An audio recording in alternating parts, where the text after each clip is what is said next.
Hey, good day to everybody. I imagine you've all been on tenterhooks waiting for today's poetry. Yeah, sure. But poetry is still fun to listen to, isn't it? When it first started out, it was all listening, really. Today, except for the first poem by Billy Collins, who else? My favorite poet, we'll be focusing on young Kansas poets whose work may not be widely known, but who are good poets and deserve a reading. But first, I couldn't resist this poem by Billy Collins called History Teacher.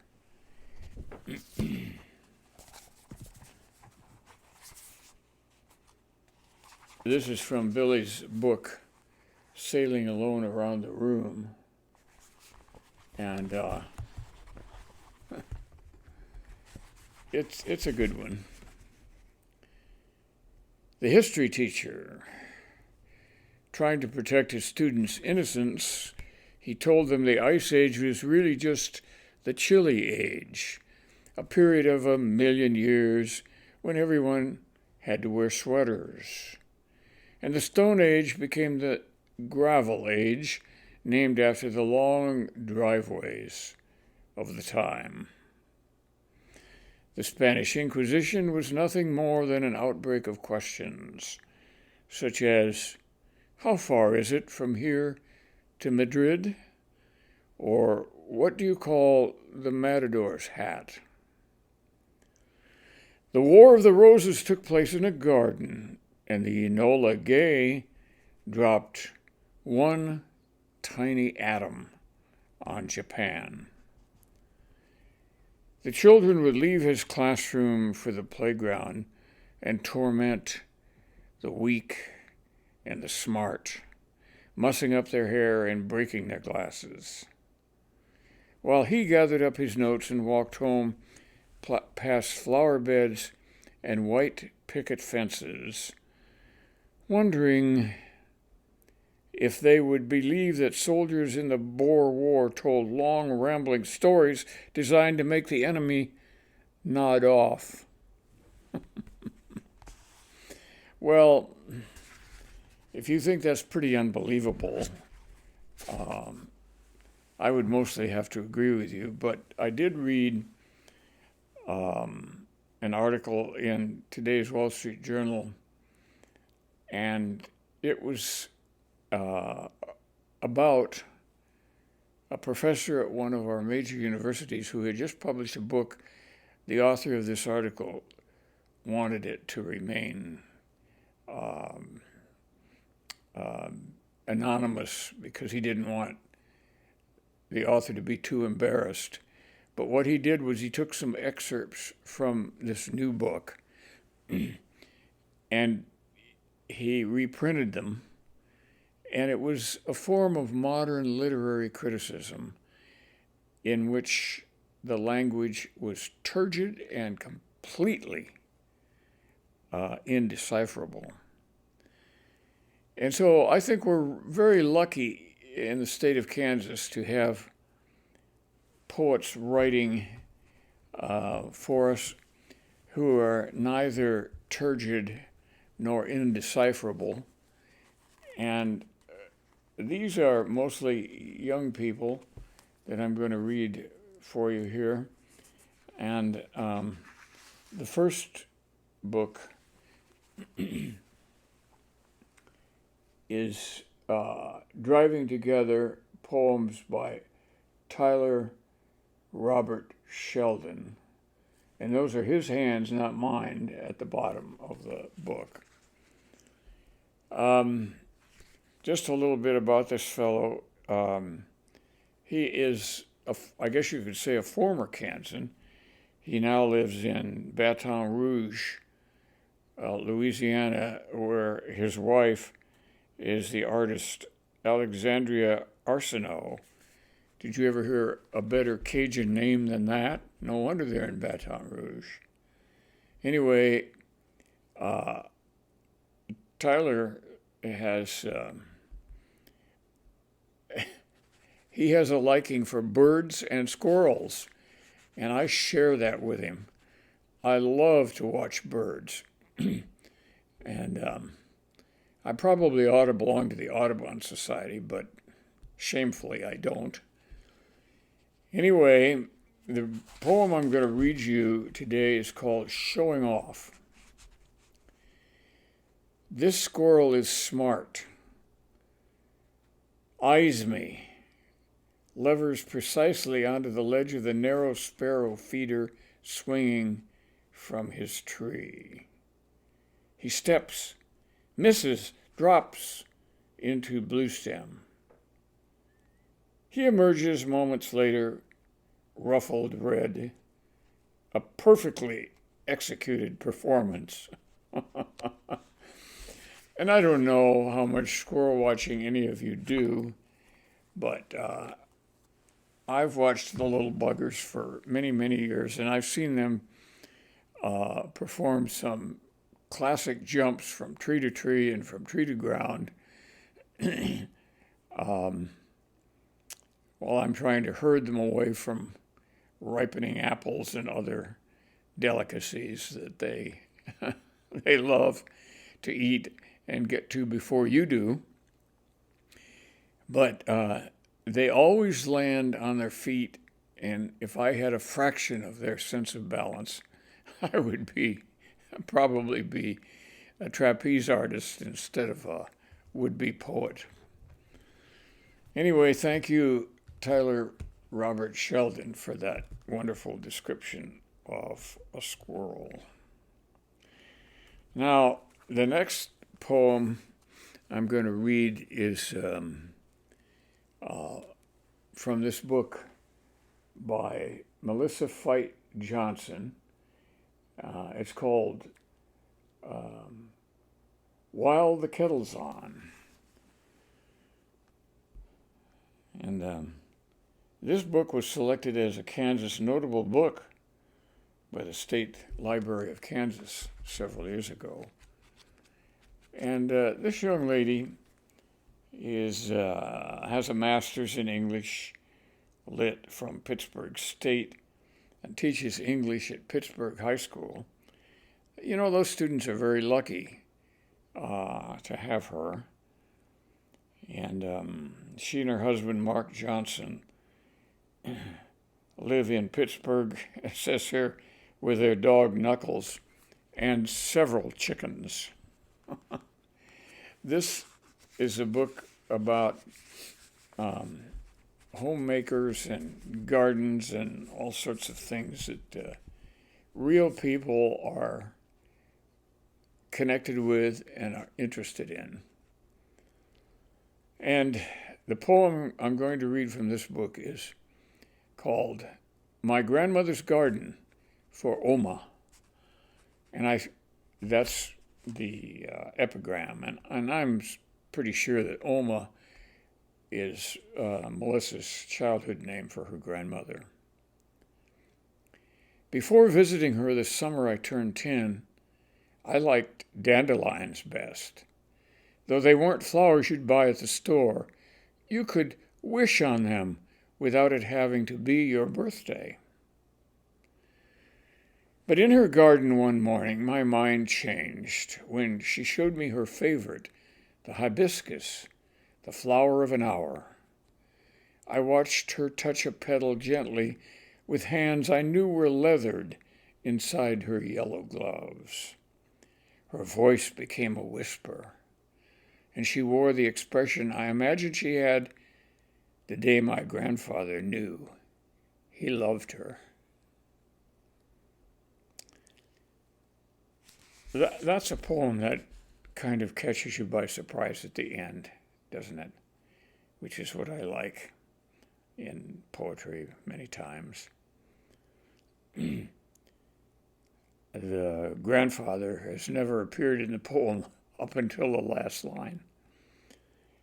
But she wore the expression I imagined she had the day my grandfather knew he loved her. The expression that she had when she was visiting her beloved flowers. That's a great poem. Now, there's another young poem I want to read from. And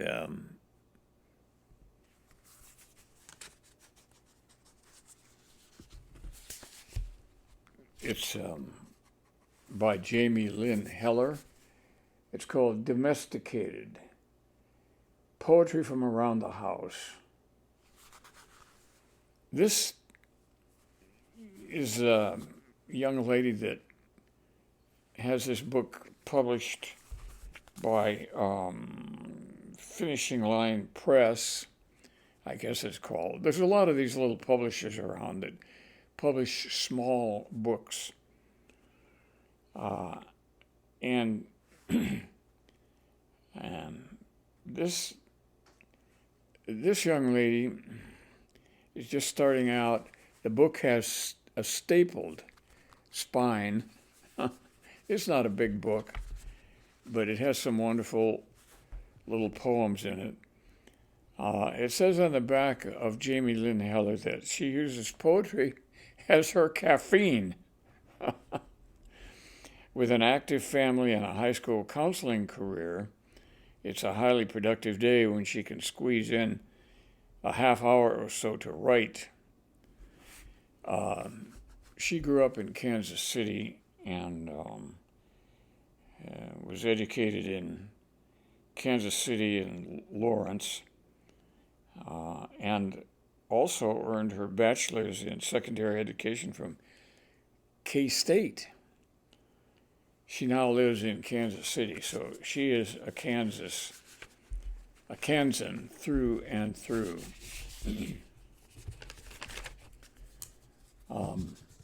I want to read you this poem because I think it will speak to all of us, or at least some of our tendencies. And so I'll read it. The poem's name is And So. And so you are a key in my drawer without tag or label. A piece of plaster from my ceiling found under the table. You are a chip of black plastic in the foyer. Hurried handwriting on a reminder note I can't decipher. You are a snapped rubber band. It was quicker to just tie. A not nothing. You will swim with coupons, paper clips, and dried pens until I decide if I really need to hang on to the possibility of you. I think we've all had that experience. I believe that hoarding is an impulse we all have. It probably comes from ancient times when nobody threw anything away without giving it a lot of thought. Whereas today we just simply open the car window and give it a toss. Well, I don't do that, and I'm sure none of you do, but we know it's happening. You're a key in my drawer without tag or label. I've got several of those. And I can certainly connect with that poem, as I'm sure you can too. I'm going to read you an early poem of mine next from my book that's getting a little old now. I need to get another one on the market. This one's called Immortal Prairie. You've seen it before. And I thought I had a bookmark in by this poem, but that's okay. I'll find it anyway, eventually. Fortunately, books have a table of contents, and it's a good thing too. Okay.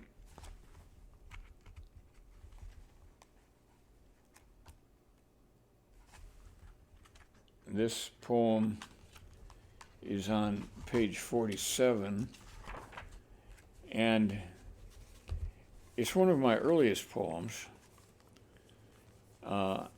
And for a long time, I would say most of my poems were stories based on real experiences that I had. And this one is of that ilk.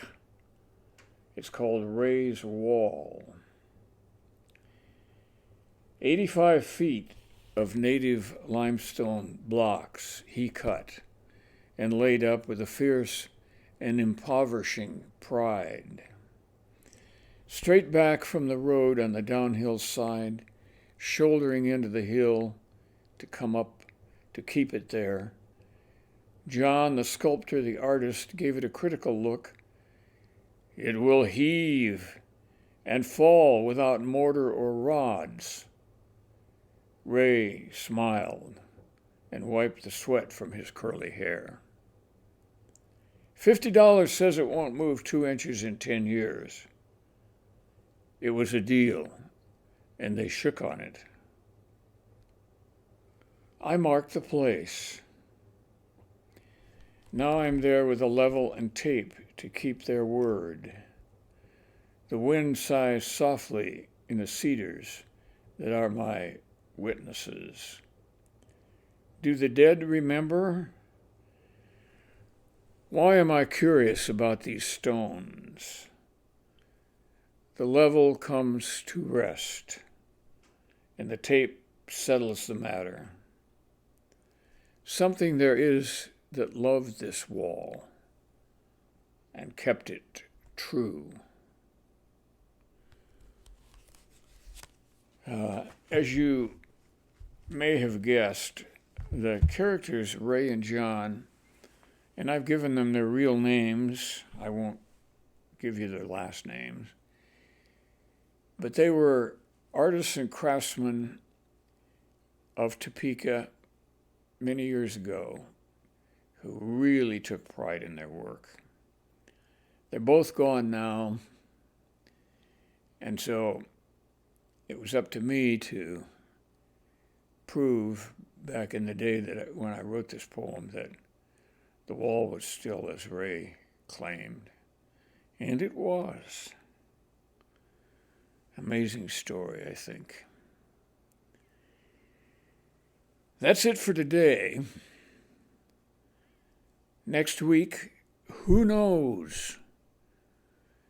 Let me know your preferences, and I'll try to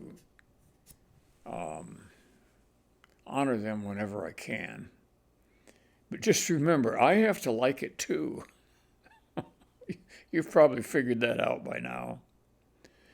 Okay, everybody, I want you to have a wonderful week, and maybe we'll even get some weather to make us think it's wonderful. Goodbye and good luck.